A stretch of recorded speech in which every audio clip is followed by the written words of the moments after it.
Hi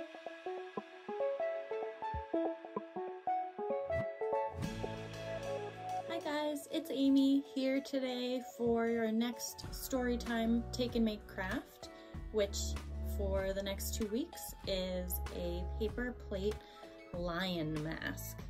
So in your bag you will have a pre-cut paper plate, some ear parts, and some pieces of construction paper to make your lion's mane.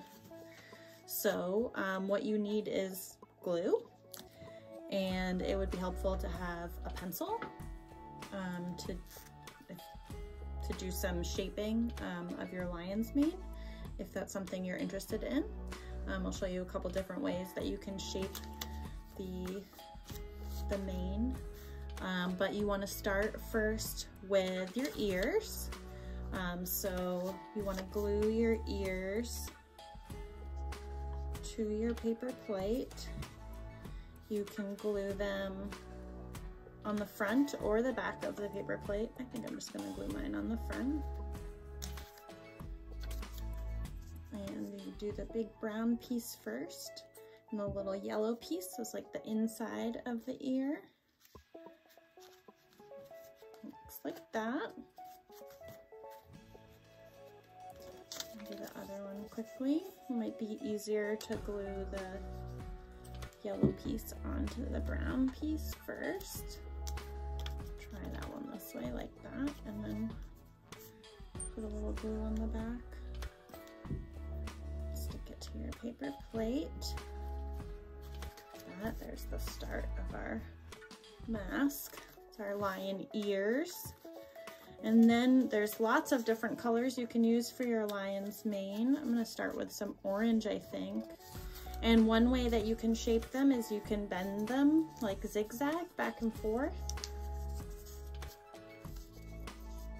So it looks like that. You can have a crinkly lion's mane. We'll glue that one on. And you could do a curly lion's mane. That's when you might want to use your pencil. Like when you're curling ribbon, you can slide it along the edge of your pencil and it'll curl your paper like that. And if you really want to get it nice and curled at the end, you could roll it around the pencil, get a good curl, glue that on.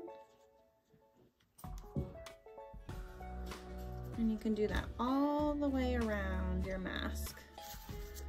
We'll do a couple more to show you. Maybe we'll do another zigzag one. Like that. Glue it on. You can do as many pieces of your lion's mane as you'd like. It could be a thick, full, bushy mane, or it could be just a sparse, only a few pieces of fur. I'm gonna roll this one again. I like to do the same thing with each color sometimes. It's fun. So here's my lion's mane in process, and here's a finished one I made before. What do you think? So that's our craft for this week. Feel free to, if you take any pictures, share them with us online, and we'll see you next time at Storytime. Bye.